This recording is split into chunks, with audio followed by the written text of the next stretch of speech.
радиоос нөгөө 12 мм-ийн сонсогчдоор өнөөдөр хаан хичээс бол Атми радиос баатсан. Өнөөдөр хичээлийн зорилго бол Атми радиос гэж юу вэ? Юунаас хамаарч вэ? Үлэг хүсэлтэй хэрхэн өөрчлөгдгийг ойлгох. Багийн ажлын явцад нэгсэн дүг тайлбар гаргаж танилцуулж сурах гэсэн ажил. За, Атми гэж юу вэ? Үлзамын жижигсэг. Одоо ажил миний гардаг Атми байх боломжтой юу? Боломжтой. За, яа боломжтой гэж вэ? Ангаар Атмос.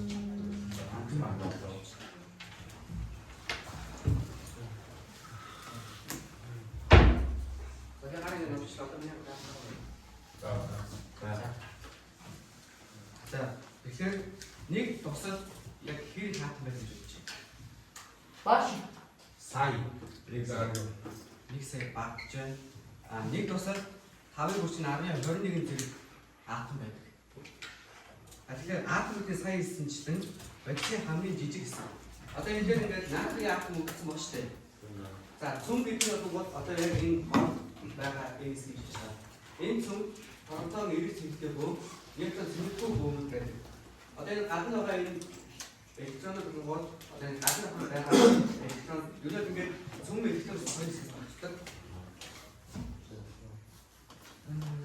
За, атомын радиус гэдэг нь өөрөө юу вэ?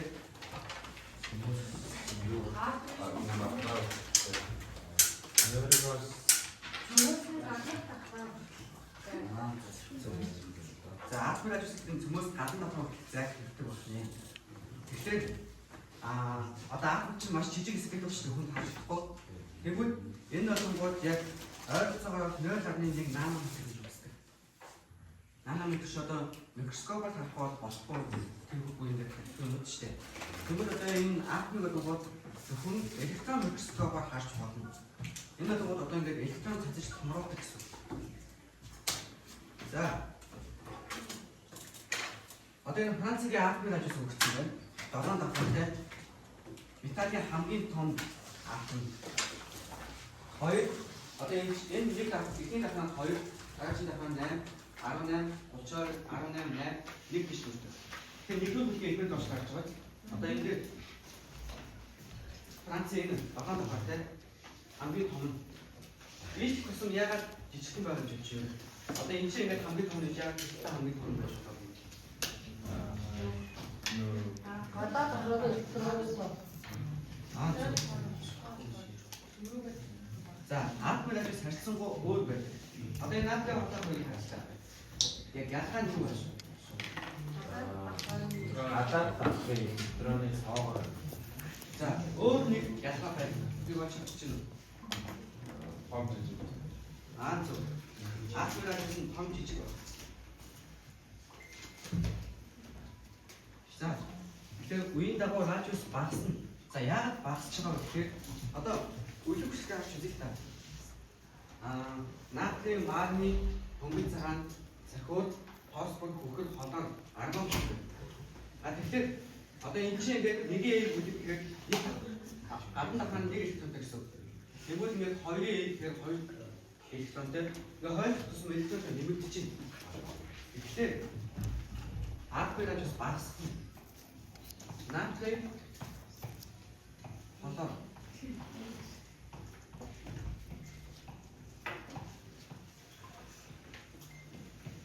за тэгвэл гадна дахан байгаа тоогийн сорон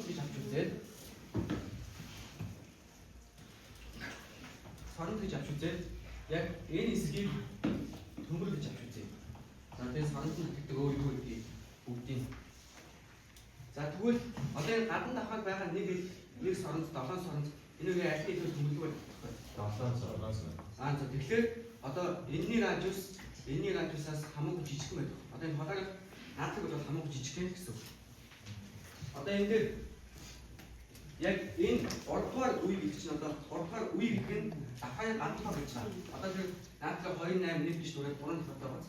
Одоо яг литий дээр 2 нэгээр дүрээд 2 давхартай байна. Одоо ингээд тойрч тусам ингээд электронтой нэмэлтээр болон ингээд жижигхэн болж байгаа. За эсвэл гадна дахны электрон нэгээр байж таа. Тэгвэл ингээд цөмийн тоо нэмэгдчихэ. За цөмийн тоо нэмэгдэх тусам энэ гадны байгаа электрон татах хүч нь илүү ихсдэг. Тэгэхээр илүү бас дахиад жижигхэн болж өгдөг гэсэн үг. За бүлгийн дагуу арт радиус ихсэн. За харсан Францын радиус юу дундаа хамгийн том, метал дундаа хамгийн том. Тэгэхээр ингээд энэ дээр одоо давхар давхартай ихний давхартай. Энэ хоёр яг ялгаа нь юу юм бол?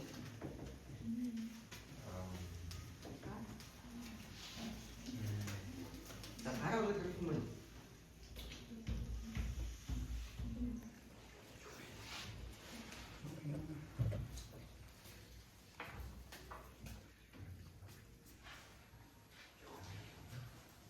За тэгэхээр литний гадна хоёр давхартай. Тэнгүүд Францын болгоно гадна давхар давхартай. Тэнгүүд энэ хоёрын одоо давхрын тооны мэдээд радиус нэгээр томчлох гэсэн. Электрон тоон одоо нэгдүгээр бүлэг байгаа юм чинь электрон тоон хэмжээ байх гэсэн шүү дээ. Тэнгүүд электрон тоон өөрчлөлтгүйгээр давхрын хэмжээ гэж чинь илүү том болно гэсэн. За атомын радиус нөлөөлөх хүчин зүйл юм. Цөмийн цэнийг их одоо энэ жишээлбэл одоо энэ цөмийн цэнийг одоо энэ төмөр нь их байлаа гэж форенцик илүү хүчтэй татдаг шүү дээ. Тэнгүүд одоо ингэ цөмийн цэнийг хэсэх тусам бас электроныг өөрчлөлт татах хүч нь илүү ихсчээд байгаа гэсэн. За хэрвээ цөм нь нэг шиг удааны хэмжээтэй бол электрон түнээс 100 м холтой. Одоо өмнө хэлсэн шүү дээ атом нь ингээд ойролцоогоор 0.1 диаметртэй гэх. Тэнгүүд энэ нь болгоод 0.1-ийг яг 1 метр авч үзэх юм бол 10 тэрбум хоосон гэж хэлсэн. Одоо яг атомыг яг бодит хэмжээтэй бидний хэмжээтэй гаргаж ирэх юм бол тэр нэлээд том гэсэн үг. За электронууд манай мэд яг хаа байгааг хийж болдоггүй. Бид зөвхөн магталтай бүс гэж хэлдэг. За одоо ингээд DT байлаа гэж бодоход энэ чинь ингээд юм байна шүү. Тэнгүүд одоо энэ магталтай бүс гэдэг нь бол энэ тойрог. Энэ тойрогоос электрон авахгүй гэсэн. Электрон маш хурдан зарим хүмүүс гэрлийн уртын нэмгийн хиттэй тэнцдэг гэж байна. За атомын радиусын гол онцлог зүйлс яг атомын радиусын гол онцлог зүйлсийг надад нэг гоё хэлээд хүмээ гараа авч байгаа.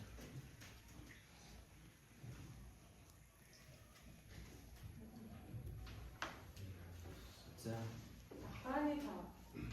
Цөмийн цэнийг. за өөр хэлэх хүн. За Атар ахны жоонос. за Радиус.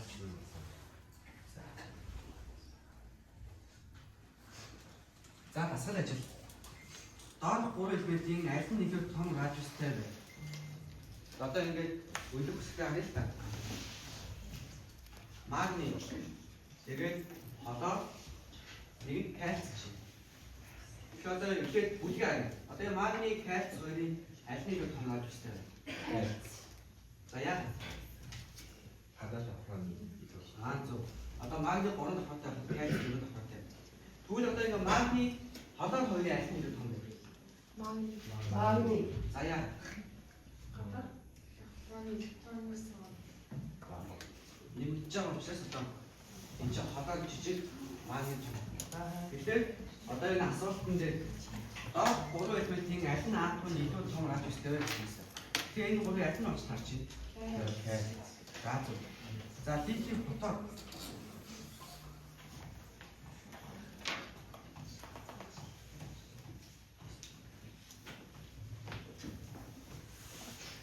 За энэ хоёрын аль нь жижиг вэ? Яг ингээд самтай гарч ирээ. За энэ юм болохоор энэ температур хэлэх юм байна. За. Ашиг.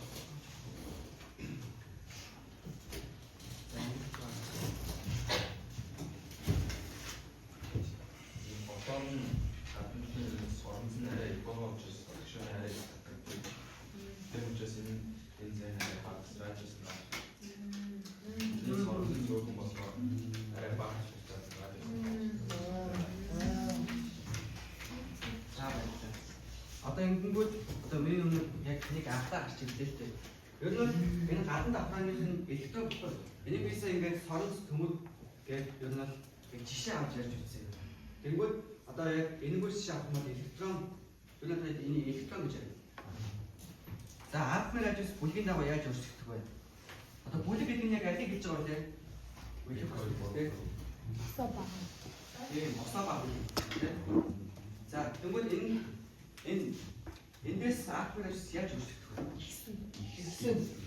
За, яагаад гэж байгаа вэ? Багвалын байлгүй нэг нь чинь хүмүүс авах гэж байгаа. За, одоо гоё тоглоом тоглоно. Яг 3 хүүхэд. Гарах хүүхэд нь. За, яшаа гарч. За, тэр хүүхэд. Энэ хаагуур гарч.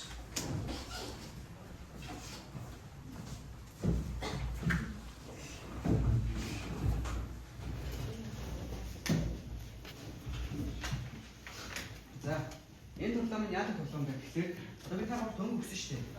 Наад өмнөөсөө одоо ингээд хоошоо ихсэн багсан өөрчлөхгүй өгсөн. Тэгээд би ингээд таагараас асуулт асууна. Энэ асуултанд таагаар зөв хариулах мал яагаад ингэ хариулна? Зөв хариулах мал ингэ. Энэ хүүхдүүд яагаад зөв хариулсан юм тайлбарж өгч байна. Тэгээд буруу хариулах мал тайлбар өөрсдөө тайлбарлая. Мэдгүй би тайлбарж өгье. За, үлгийн дагуу аатрын ажил яах вэ? Үлгийн дагуу. Зөв гэсэн. За, яагаад гэсэн юм бол? Зөв. За, уйлаг бүсдэгт дээр үеийн дагуу цөмийн цэнэг ихсэх үед радиус яах вэ?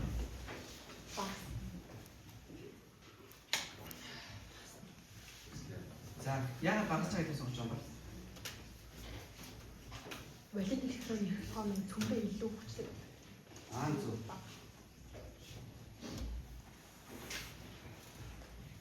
За. Литигээс бутаар хүртэл. За, одоо энэ дээр. Одоо энэ чинь литиум. Литигээс бутаар хүртэл. 7 давхар. 7 их сан дээр. Энэ хоёрын хооронд аатрын радиус яаж үүсгэх вэ? Литигээс бутаар хүртэл.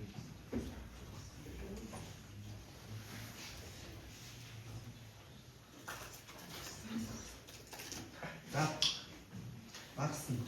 За, энэ яагаад багасна гэж юм бол? Айлч хүүхдүүд гараа өрч байгаа.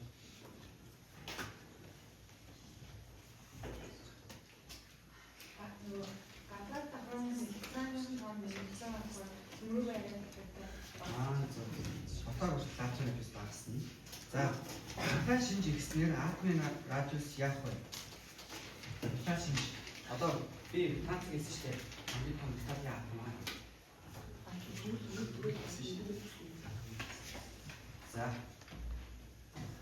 За, энэ ихсчтэй. За, яагаад ихсний тайлбарч өгөх юм бэ?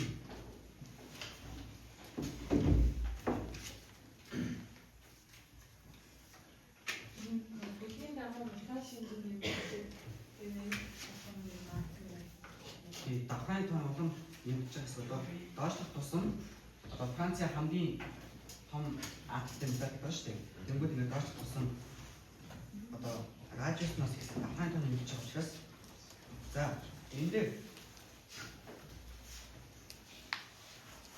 төгөл цагаан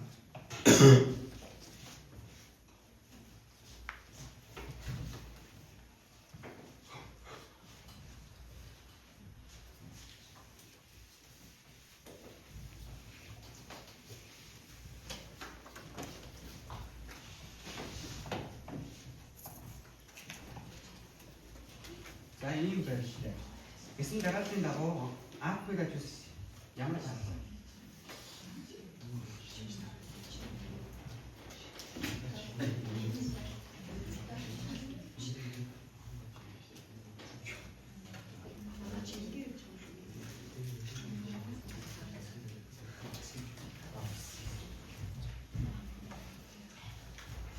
За ихсэн. За яагаад ихсэж байгаа юм бол? За ингээд хүмүүс цагаанаас ийшээ явах байгаа шүү дээ.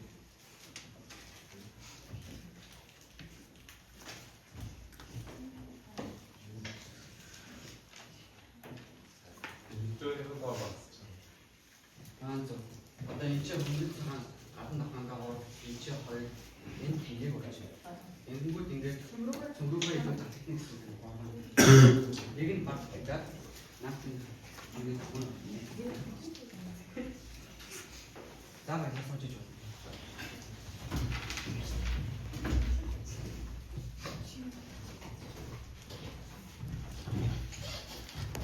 өнөөдөр хичээлд өмнө хэлэх үг байна. Би одоо нэг аппаратус гэдэг нэг юм байна. Атом гэдэг нэг юм байна. Үлгийн дагуу хийж өөрчлөлт. За. би яг фэйсбүүкийн дагуу маркетинг гадаад компани тэгээд профит болсон шээ. Зөөр нэг хэлэх үг байна. За. Атмирал гэж бүлийн дагуу зэгсдэг. Тэгээд металл шинж чанараас хамаарч өөрчлөлт. Стасийн жихад атмын ажиллах. За. Өөр хэлэх үг байна. Гадаад компани цаанаа багаар гэсэн нөгөө багсаар том атмын. За, миний дүгнэлтийг уншаад байна. За. Атмирал гэдэг нь атмын зүмөөс хамгийн гаднах электрон хөлтэй бөгөөд бүлийн дагуу доош зүмөөс үеийн дагуу хөлтөжсөн багсдаг. За. Тэгэхээр өнөөдөр хичээлд анхаарал тавьсанд баярлалаа.